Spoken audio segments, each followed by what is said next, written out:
Thank you so much, Victor. I'm glad we have confirmed comms. Are you ready to start the Q&A?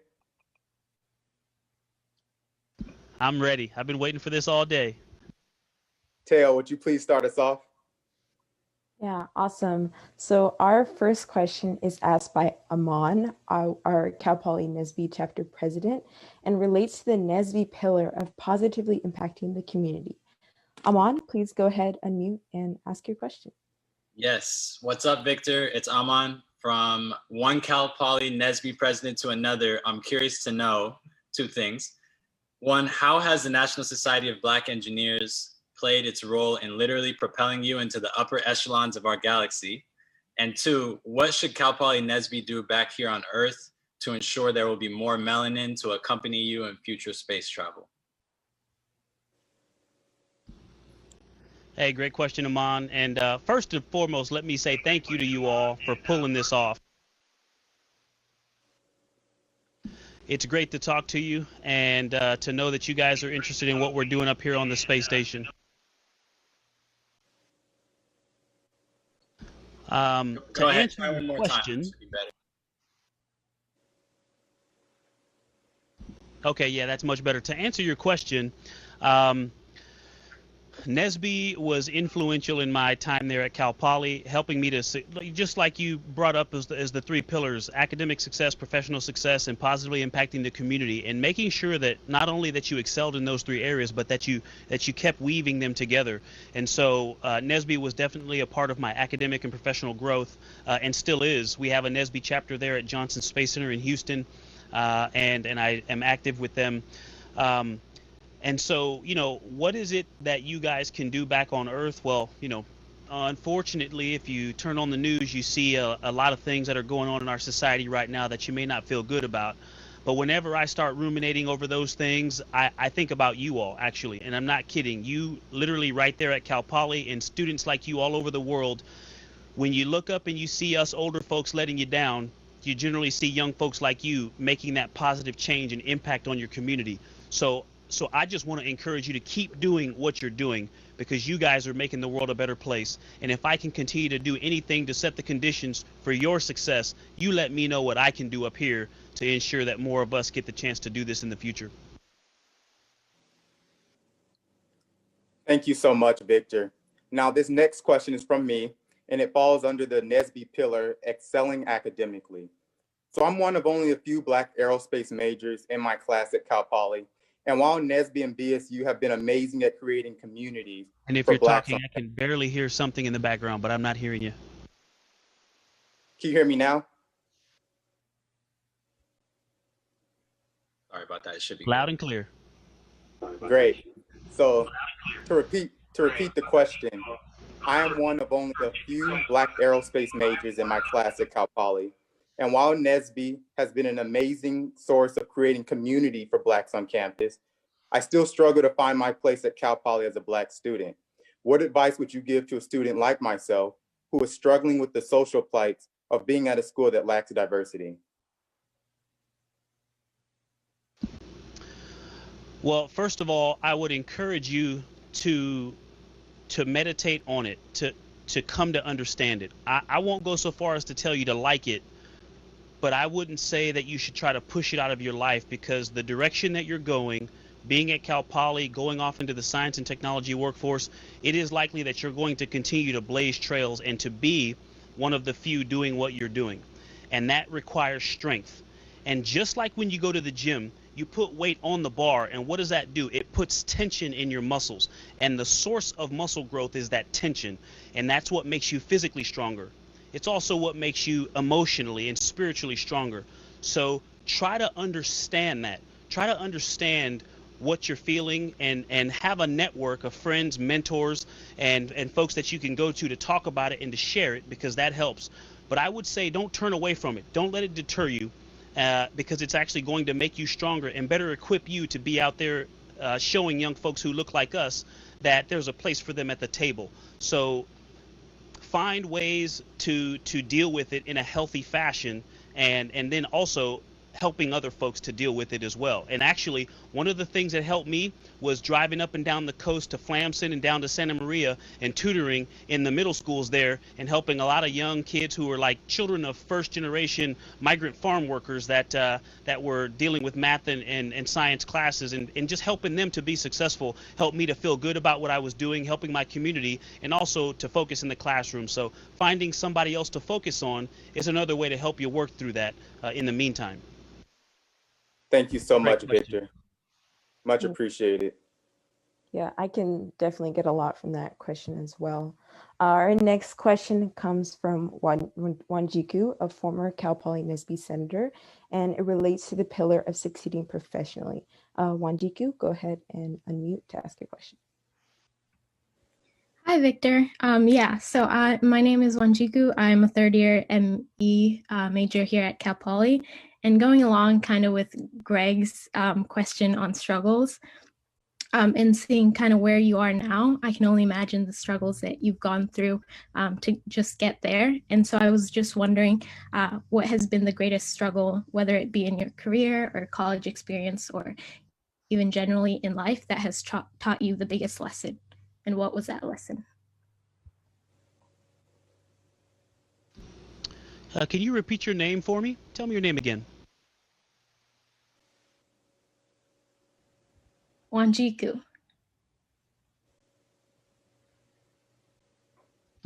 Juantitu. That is a great question. Juantitu. Yeah. That is something that I actually think about quite a bit, and so when I encourage young folks to be gritty, to be resilient, to persevere, to have tenacity, one of the things I always try to connect to that is we're going to have to overcome challenges. It's a part of life, and again, that shouldn't deter us. In fact, one of the greatest deterrents to success is having a little success. You climb one mountain, it takes a lot of gumption to climb down that mountain to ascend another mountain. So success, being on top of the mountain, can stop us. The greatest challenges I've ever faced were self-doubt. And so I try to connect that back to, hey, being resilient, being gritty, being tenacious is important to practice when you face external challenges, because the greatest challenges that you're going to face are from within. And those are the only ones that truly have the power to stop you. So if you can overcome those, then you're getting great practice at overcoming those external challenges. When I was in high school, I had mentors telling me, hey, you're pretty good at math. You're going to go and study and be a biologist or an engineer. And I thought, all right, I'm going to try to do that because my mentors believed in me. But I had the doubt that, well, I don't know anyone who's succeeded in college, and so I don't know how I'm going to do that. And I had a lot of self-doubt. And I had a high school AP biology teacher, Robin Ikeda, and I had a high school pre-calculus teacher, Gerald Robinson, who changed the course of my life, directly responsible for me being here now. And also, many of you have maybe heard me tell the story about Gerald Robinson giving me some encouragement and belief that maybe I could succeed at the university level. But I'll happily tell you that story another time, because I want to get to some more of your questions. But self-doubt, internal struggles are the greatest ones to overcome. And sometimes it takes what football and basketball coaches will tell you when they see you dogging it on the court or on the track or on the mat. Sometimes you just got to keep your feet moving, and that's it. It's just effort. It's not being smart. It's not being good looking. It's not being the funniest person in the room. It's being the hardest working person in the room. And the beautiful thing about hard work, you can control it right now. Thank you so much, Victor. That is so inspiring to hear that. So this next question falls under the NSBE pillar of exceeding academically. And it is from Yafet, who was a NSBE junior third grader from Toronto. Yafet, please unmute your mic and go ahead and ask your question. Hi, Victor. How does it feel to be on the first operational flight of the first spacecraft to use a reusable liquid fuel abort system? And what advice would you give to children like me?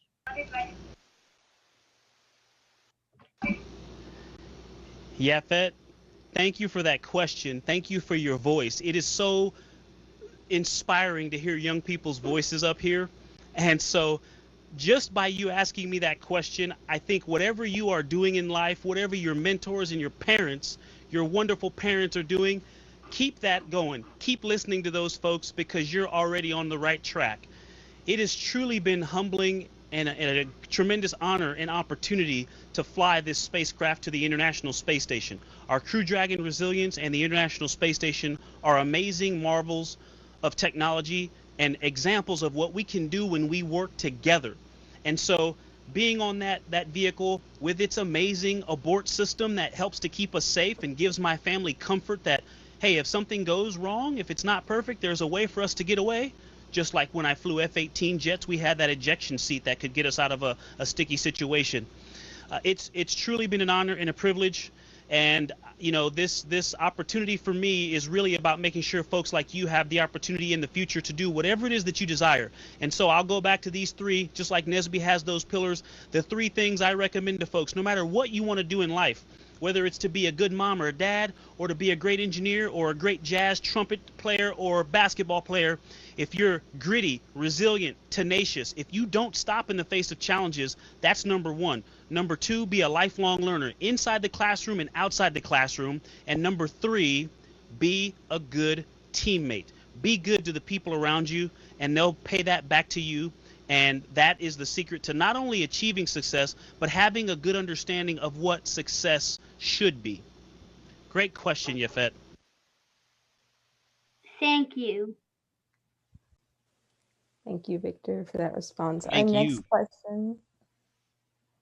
Our next question is under a NSBE pillar of positively impacting the community and comes from Chidi, a Cal Poly NSBE alum. And Chidi, go ahead, unmute your mic and ask your question. Hey, Victor. Thank you again for doing this. It's a huge honor to be speaking with you. My question is about Mars exploration. I'm curious what your take is on future missions to Mars with regards to the work that's being done at SpaceX, NASA, and the International Space Station.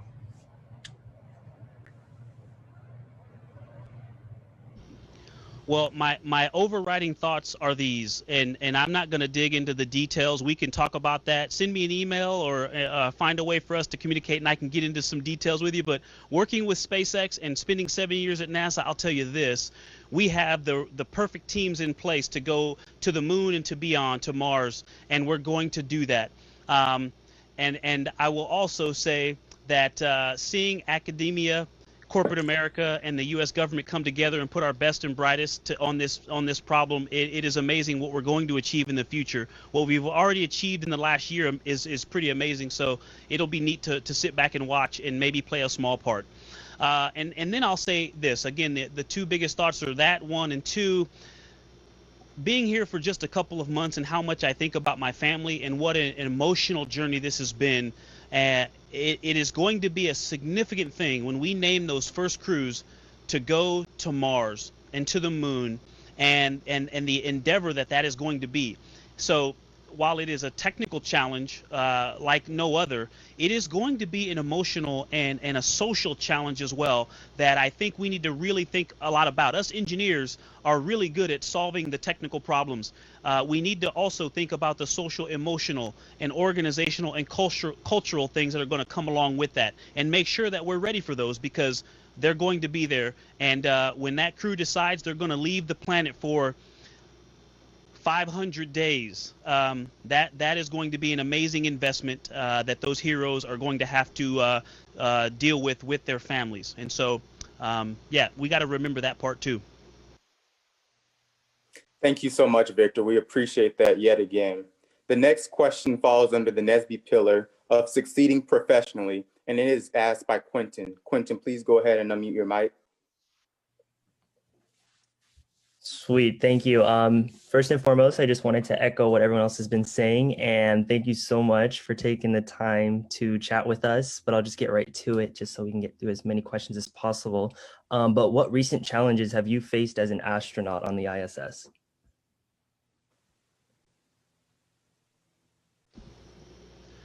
Every day up here presents some unique challenges. So when you ask me what recent challenges, I just think about every single day that I've been here. Let me pull up how long I've been here on my watch real quick, or in space. My watch says I have been in space for 58 days, 19 hours, 29 minutes, and 50 seconds. And every moment of it has been unique. Your brain is constantly trying to orient upside, up and down, left and right. It's one of its primary functions is to locate you, to know where you are. And when you get into microgravity, that becomes a lot more work. And so everything requires a different level of focus and attention. And some days, like on Saturday, it's an off day for us usually, but we have to do cleaning. And so I get up and I vacuum the filters and do straightening things up. And even that takes a level of concentration that it doesn't require when you're at home. You can kind of think about other things while you do that. And I may listen to my music up here and have some moments of levity, but every moment up here is very serious. And so it's just really interesting how much attention and detail goes into everything. So whether we're preparing for a spacewalk or I'm just moving a bag from over there to over here, I try to treat every single activity with the greatest respect, like it is the most critical thing going on, because the thing that you're doing right then at the moment is the most important thing that's going to happen in space that day. That's something I try to remind myself of every day, because it is so easy it's easy to lose things up here. For example, if you misplace something, if I let this microphone go long enough, even though I think it's holding still, it's actually moving very slowly. And if I turn away and start doing other things, when I come back, your human instinct is to look down, which is that way now because I'm upside down. You look down, things don't fall down here. You actually have to look everywhere because it could be anywhere. So it's the amount of attention that things require. That is probably the greatest daily challenge I have. That and being away from my family. Wow, so interesting to think about. Our next question is under our NSBE pillar of succeeding professionally, and is actually asked by me. I'm Tayo, and I'm a fifth-year aerospace engineering student and current senator. My question is, what are some activities that help you de-stress after work or just a difficult project?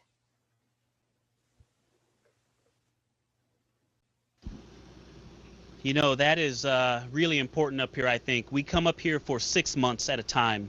And so being able to emotionally regulate, to pace yourself is super important. I think that's actually one of the key attributes to becoming an astronaut. If any of you are interested in this job, it's probably much more clear the technical things that you have to do and the operational things, but the social, emotional, and character pieces of this job are important as well, just as if not more important.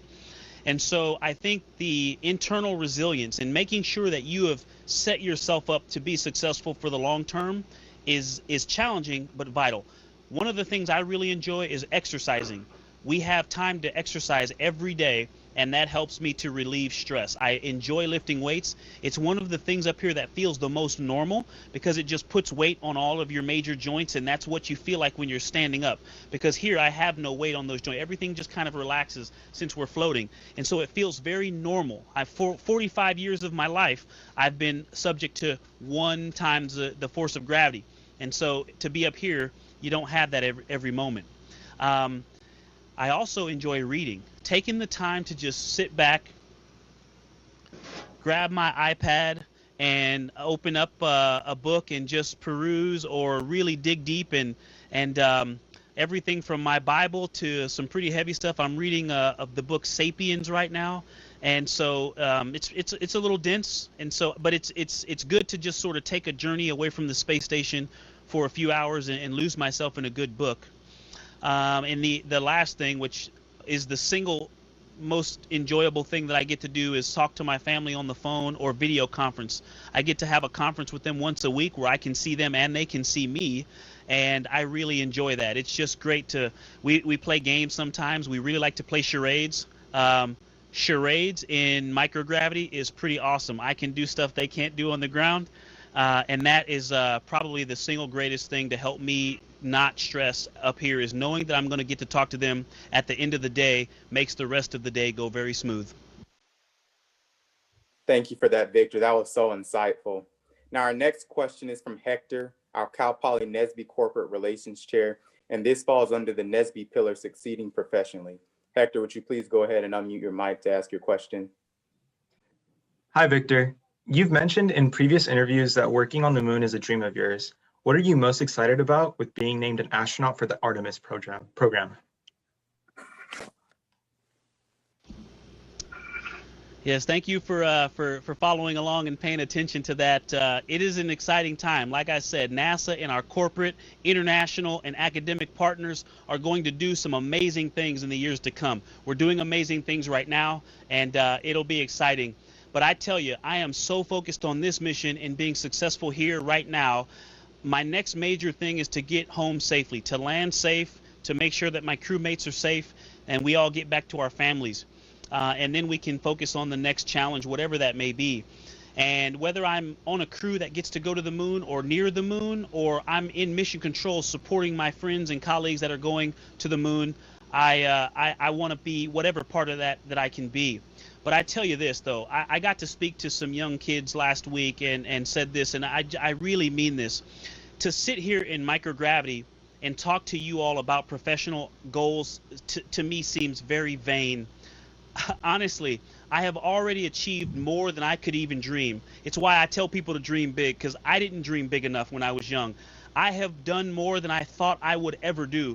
I don't have any more professional goals, or if I do, my professional goals are about you, are about helping you succeed and making sure you have the experience, the advice, or just somebody to listen to you and tell me what you think you're going to do with the future and how you're going to get there, and maybe help you come up with plans to do so. My goals in life are about the future, my kids and young folks like you all. So the moon is great and it is a dream, but to be here right now is a dream as well. And I've already done more than I think any one man deserves to do. So I'm going to focus on the future and focus on you all.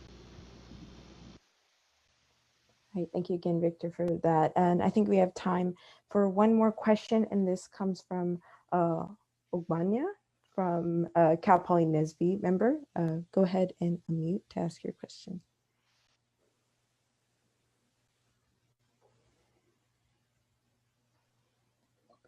He actually might not be on the call.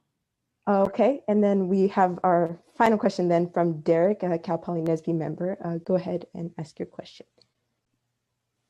Hi, Victor Glover. First and foremost, it's an honor to meet you. My question is, I think you already answered it, but you being as a Black man, did you ever thought that one day, you'd be in space?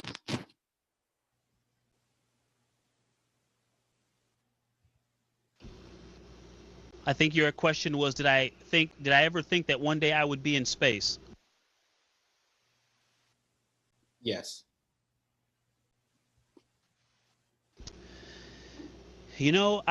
This dream sort of had phases for me. And when I was a kid, I saw a shuttle launch on TV and thought I would love to do that, even though I really had no clue what that was, or what more important, what the steps were to get to that.